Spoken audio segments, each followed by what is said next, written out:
अर्थ, धर्म, काम और मोक्ष, इन 4 चीजों को हम लोग लेकर आए। लेकिन जब जाएंगे इस दुनिया से, इस संसार से, तो हमारे साथ क्या जाएगा? कुछ नहीं जाएगा, सब छोड़ करके जाएंगे। इसीलिए तो कहा गया है, इसीलिए लिखा भी है कि तीर्थ गए से 1 फल और संत मिले फल 4 और सदगुरु मिले से अनंत फल काहे कभी विचार। तीर्थ में हम जाएंगे और जगह जाते हैं तो कहते हैं कि 1 फल मिले, लेकिन अगर सतगुरु मिल जाए, संत मिल जाए तो 4 फल मिलता है। 4 फल तो जो भी बताया गया ये कि अर्थ, धर्म, काम और मोक्ष। अर्थ का मतलब क्या? मनुष्य शरीर पाने का अर्थ। अर्थ का मतलब लोग ये समझते हैं कि रुपया, पैसा, धन दौलत, ये अर्थ। ये अर्थ नहीं है मनुष्य शरीर पाने का अर्थ। मनुष्य शरीर हमको क्यों मिला, इसका क्या अर्थ है, ये चीज सत्संग में बताई जाती है। इसी तरीके से धर्म क्या होता है, आजकल लोग अलग अलग प्रकार से धर्म को कहते हैं हमारा ये धर्म, हमारा वो धर्म, तमाम प्रकार के धर्म बना लिए, लेकिन धर्म का परिभाषा लोग नहीं जानते। कहते हैं, पिछली बार हमने बताया था धर्म का 4 पाया होता है। उसमें क्या? सत्य, दया, प्रेम और सेवा। जिसके अंदर आ जाए वही समझो कि धार्मिक है, उसी के अंदर धर्म है। सत्य, दया, प्रेम और सेवा, ये 4 सीढ़ियां होती हैं, 4 पाए होते हैं। जैसे 4 पाई में, बेड में, कुर्सी में 4 पैर होते हैं, 4 कुट्टा ऊंचा कुर्सी में, 4 कुट्टा ऊंचा 4 पाई में, 4 पाया इस धर्म में होता है। सत्य, दया, प्रेम और सेवा, ये खत्म हो जाए तो धार्मिक नहीं। कि कोई हिंदू कहे, मुस्लिम कहे, सिख कहे, पारसी कहे, ईसाई कहे, कोई भी धर्म वाला हो कहे अपने को, लेकिन अगर उसके अंदर ये धर्म ये नहीं है, सत्य, दया, प्रेम और सेवा, तो कोई धर्म तो एक है। जिसको सनातन धर्म कहते हैं, जिसको मानव धर्म कहते हैं, वो एक ही धर्म है। लेकिन लोग यहाँ आकर के अपना मत बना लिए, इसको मत कहते हैं, मतांतर की हमारा ये मत, उनका वो मत, इसको तो मत कहते हैं खास। लेकिन धर्म ये कहते हैं कि धर्म दूजा सत्य समाना, आगम निगम पुराण बखाना, सत्य के समान कोई दूसरा धर्म नहीं है। इसी तरह कहते हैं कि दया अगर नहीं है तो कुछ भी नहीं है। हम दूसरे के प्रति कोई दया नहीं कर पाए तो कुछ नहीं। तो इसके बारे में तो पिछले सत्संग में बताया है, लेकिन आपको समझना ये है आज की ये मनुष्य शरीर मिला है। अब मनुष्य शरीर जब मिला रहता है तो बड़ा ठक्कर रहता है, गुरु रहता है, घमंड रहता है, बड़ा अहंकार रहता है अपने अंदर। हम बलशाली हैं, हम स्मार्ट हैं, खूबसूरत हैं, इसका भी अहंकार होता है। हम अच्छे दिखते हैं, सुबह सुबह उठते हैं ना, नहा धो करके बढ़िया ही ना देखते हैं इधर क्या है, उससे भी अहंकार ही आता है। हम इतने सुंदर हैं, हम बाहर निकलेंगे इतना अच्छा कपड़ा पहन कर निकल रहे हैं, लोग हमारे तरफ ही देखेंगे, ये क्या है? ये अहंकार है।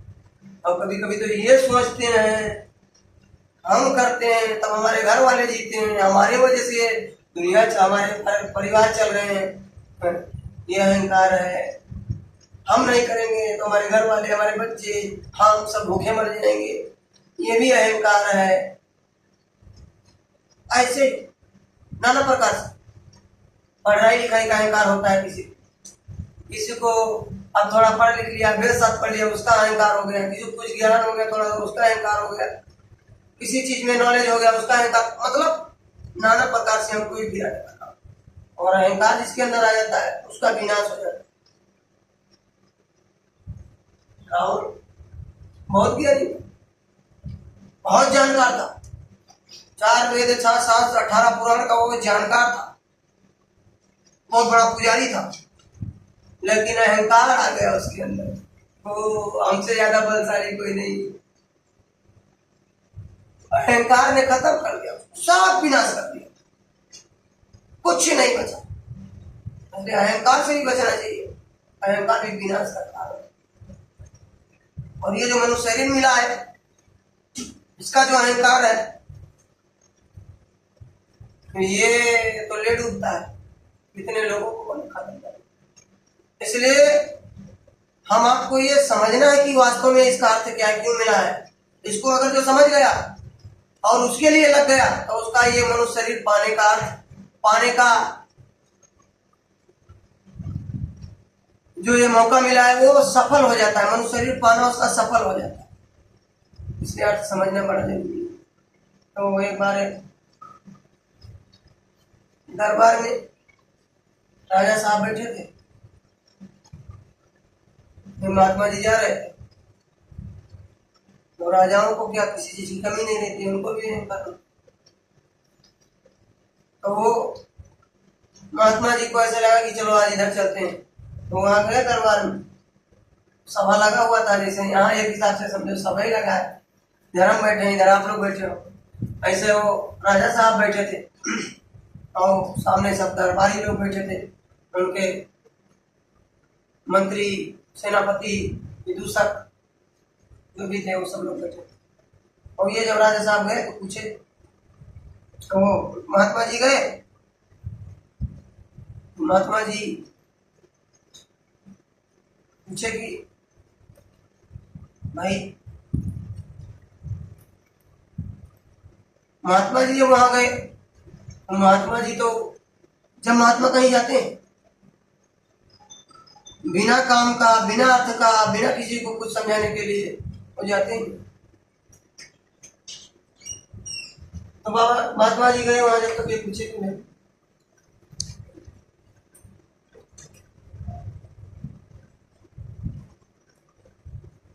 ये जो बना हुआ है, जैसे हमारे वहाँ जगह जगह बना रहता है, कहीं कहीं पहले तो बना रहता था ज्यादा, धर्मशाला जिसको कहते हैं।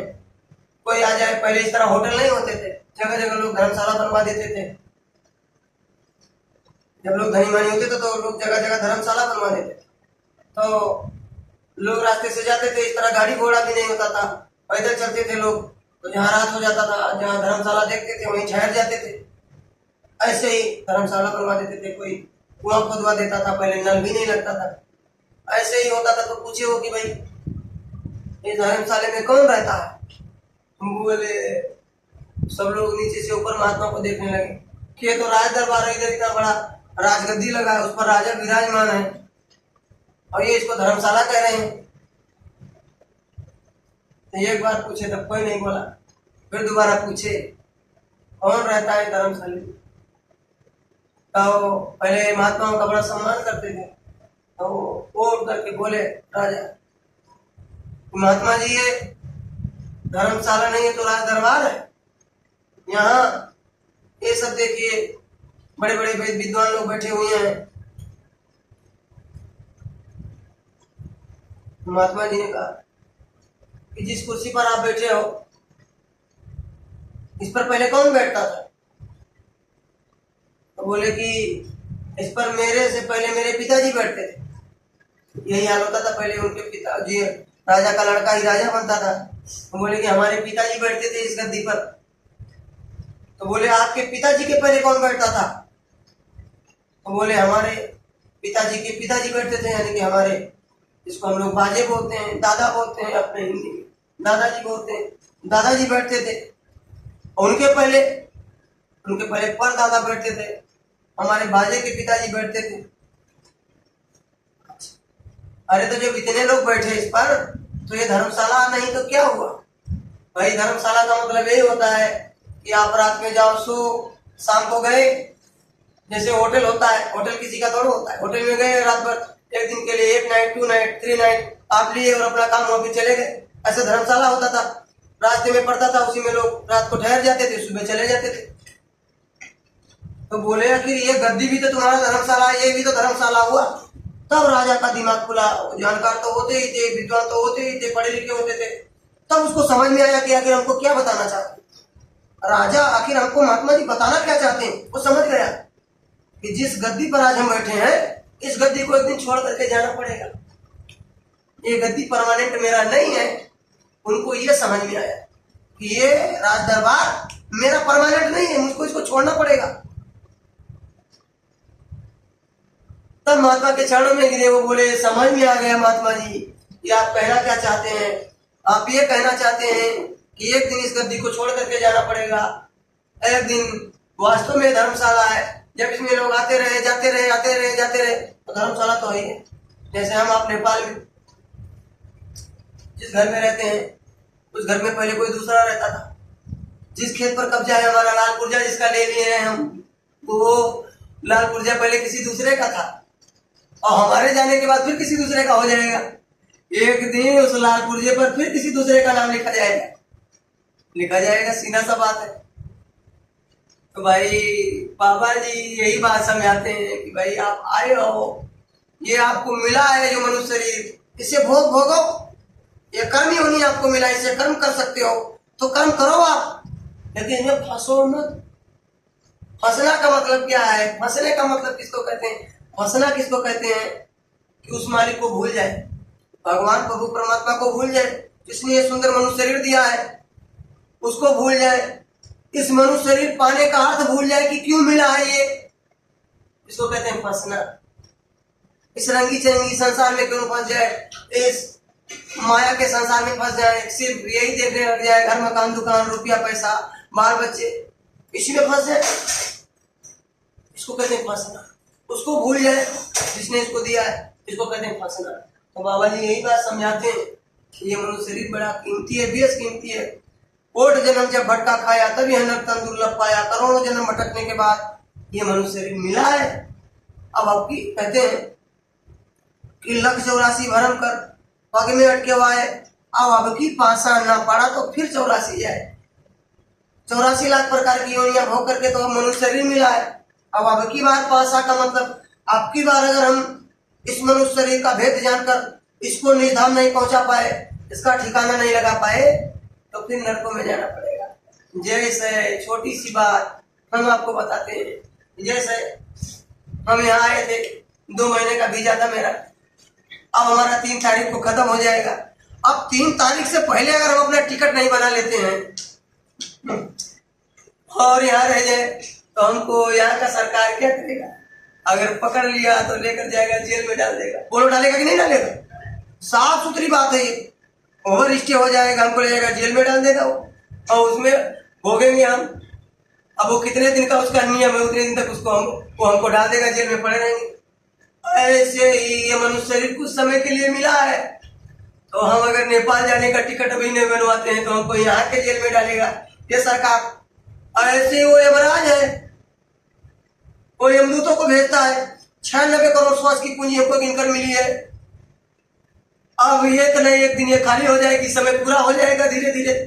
पिछली बार भी बताया कि 24 घंटे में 21,600 श्वास की पूंजी हमारी खर्च होती है। 24 घंटे में 21,600 श्वास की पूंजी। और भी इसको बचाने का तरीका है, बढ़ाने का भी तरीका है, कम करने का भी तरीका है। बैठे 12, जैसे बैठे हैं तो 12 बार खर्च होगा, चलने के समय में 18 बार, और सोने पर 36 बार, और भोग विलास में बिताने के समय 72 यानी कि डबल 72 बार खर्च होता है। तो अपने मनुष्य शरीर का हम आयु बढ़ा भी सकते हैं, घटा भी सकते हैं, तो इधर ज्यादा नहीं जाना चाहिए, ये आप समझ लो। तो इसकी चिंतन करो, किस चीज की? कि जब इस शरीर को छोड़कर ये जीवात्मा निकलेगी, इसके अंदर जीवात्मा बैठी है, वही चल रही है। भाई हमारे घर में कोई मर जाता है, हम कहते हैं फलाने मर गए। अरे भैया शरीर तो यहीं पड़ा रहता है, हम शरीर को ले जाते हैं चिहान में, वहां पर मरघट पर, शमशान घाट पर ले जाते हैं, जलाते हैं वहां पर। ये तो शरीर तो जाता नहीं, इसके अंदर जो छोटी सी जीवात्मा बैठी है, उस जीवात्मा को कंपाउंड माइक्रोस्कोप से भी देखोगे, यही तो बड़े बड़े वैज्ञानिक कह रहे हैं, वैज्ञानिक बन गए, हम प्लेन बना लिए, रॉकेट बना लिए, हम बुध पे पहुंच गए, चंद्रमा पे पहुंच गए, सौर्य के करीब पहुंच रहे हैं, लेकिन अभी तक ये नहीं जान पाए कि ये जीवात्मा आती कहां से और निकलती कहां से। कोई यही नहीं समझ पाए आज तक, इसका भेद कोई भी वैज्ञानिक ये नहीं जान पाया कि ये जीवात्मा इसके अंदर डाली कहां से जाती है, और ये जब निकलती है तो निकलती कहां से है। इसका भेद केवल वही जानता है, वही जानता है, वो मालिक को भगवान। इसलिए तो रोबोट तो बना दिया, रोबोट के अंदर सिस्टम तो लगा दिया, बुद्धि भी बना दिया, लेकिन ये जीवात्मा उसके अंदर नहीं डाल पाए, ये समझ पाए। इसलिए इसके बारे में चिंतन करना है कि ये छूटने से पहले, ये सड़ने गलने से पहले, इसको लेकर लोग जाए जलाने से पहले हमारे अंदर जो जीवात्मा बैठी है, इसका हम टिकट बना लें। कहाँ जाने का? निज घर जाने का टिकट। और निज घर जाने का टिकट मिलेगा कहाँ से? जैसे टिकट हमको लेना है नेपाल का, तो जहाँ टिकट काउंटर है, जहाँ पर भी ये ट्रैवल्स एजेंसी है, जब वहाँ जाएंगे हम, वहाँ पेमेंट करेंगे, तब वहाँ से हमको टिकट मिलेगा। और सोचे हैं कि हम यहीं बैठे रहें, यहीं बैठे बैठे मेरे को टिकट मिल जाए, तो बोलो मिल पाएगा टिकट? टिकट नहीं मिलेगा। प्रैक्टिकली बात मैं आज आपको बताता हूँ ये कि हमको टिकट नहीं मिलेगा। टिकट लेने के लिए हमको ट्रैवल एजेंसी जाना पड़ेगा। हमने तो इसी तरह से हमको अगर इसका ठिकाना लगाना है, हमको गुरु करना पड़ेगा। गुरु भी भाव नहीं देता रहे ना कोई, जो विरंच संकर्षण हुई, शंकर के भगवान के समान कोई तपस्वी हो जाए, लेकिन वो निज घर वो रास्ता नहीं पा सकता और निज घर नहीं जा सकता। राम कृष्ण से को बड़ो तीन होने गुरकीन, तीन लोक के नायका गुरु आगे आधीन। तीन लोग, राम और कृष्ण से कौन बड़ा? उनको भी गुरु करना पड़ा, उनको भी गुरु करना पड़ा, हम आपको भी गुरु करना पड़ेगा। लेकिन गुरु शब्द भेदी होना चाहिए, शब्द से। अब ज्यादा डिटेल में सत्संग तो बार बार सुनोगे तब मिलेगा कि ये जीवात्मा वहां से उतारी कैसे गई।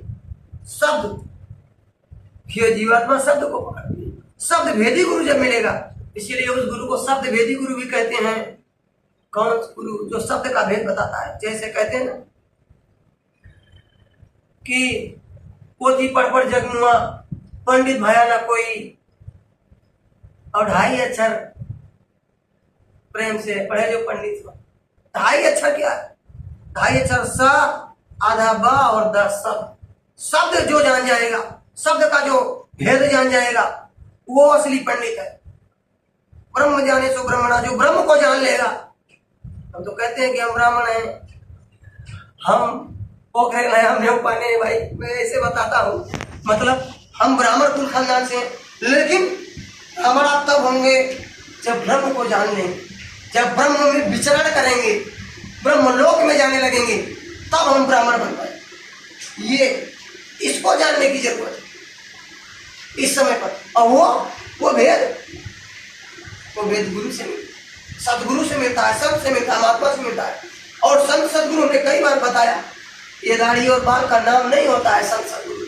महात्मा दाढ़ी और बाल का, ये वेशभूषा का नाम नहीं होता है कि भाई हम लाल पीला पहन लिए, अब और आपके बीच में बैठ गए, बढ़िया सत्संग भी सुना दिए और बढ़िया कथा भी सुना दिए, प्रवचन भी कर दिए, बढ़िया संगीत भी सुना दिए, ऐसा धुन सुनाए, ऐसा राग निकाले कि आप मस्त हो गए, नाचने लग गए, गाने लग गए।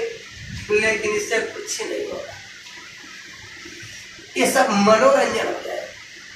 जब तक ये दिव्य दृष्टि नहीं खुलेगी, जब तक ये शिव नेत्र नहीं खुलेगा, तब तक ये सब झूठा है। और उसका भेद वही सत्य भेदी महात्मा है, वही खोलना जानता है। जब वो गुरु मिल जाए, ऐसे गुरु का तलाश करना चाहिए, ये इच्छा जगाना चाहिए। जब हम रुपया पैसा के लिए, धन दौलत के लिए यहाँ आए, कमाने के लिए बराबर सोचते हैं, हम सोचते रहते हैं, सोते हैं तब भी सोचते हैं, उठते हैं तब भी सोचते हैं कि ड्यूटी जाना है, कैसे बढ़िया से काम करके खुश कर दें अपने अरबाब को, तो हमारा सैलरी बढ़ा दे, बढ़िया हो जाए, सोच होता है। या कौन सा दूसरा हम काम ढूंढ ले तो हमको और अच्छा सैलरी मिलने लग जाए, हमको और अच्छा इनकम होने लग जाए, बराबर हम सोचते हैं। ऐसे इस जीवात्मा के बारे में चिंतन करना चाहिए कि हमको कैसे, कौन सा गुरु मिल जाए जो मेरे दिव्य दृष्टि को खोल दे। इसी के अंदर जो 33 करोड़ देवी और देवता बैठे हैं, यही मनुष्य मंदिर में, उसका दर्शन होने लग जाए। इसका चिंतन करने की जरूरत है, इसका खोज करने की जरूरत है। और ये कैसे मिले? हम जिन देवी देवता का पूजा करते हैं, जिनको मानते हैं, उन्हीं से कहो, उन्हीं से आप बोलो, उन्हीं से प्रार्थना करो। ये हम तो अभी न कोई शब्द भेदी महात्मा जानते, न कोई गुरु जानते कि कौन जानकार है।